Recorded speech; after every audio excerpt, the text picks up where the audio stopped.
पाडवा एकादशीच्या शुभमुहूर्तावरती पापमोचणी एकादश झाली की द्वादशीच्या शुभमुहूर्तावरती भल्या पाठी सुवर्ण पिंपळाच्या खाली आणि स्वर्गाच्या महाद्वारावरती गुरुमाऊली कृष्णात डोणे महाराज यांच्या अमृतवाणीमधून जगाचा मालक जगाची भविष्यवाणी करतो। यावेळेला जगाच्या मालकानं भविष्यवाणी केली। जगाच्या मालकानं सांगितलं उन्हाळ्याचा पाऊसवाळ्याचा उन्हाळा होईल। ऐका बाळांनो, ऐका कहाण्यांनो, पडल दुष्काळ पडल मेघराजाची तुम्ही वाट बघसिला। देव सांगतोय मेघराजाची तुम्ही वाट बघसिला।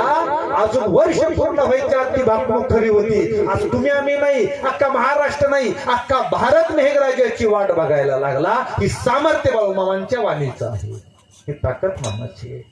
उन्हाळ्याचा पावसाळ्याने पावसाळ्याचा उन्हाळा हो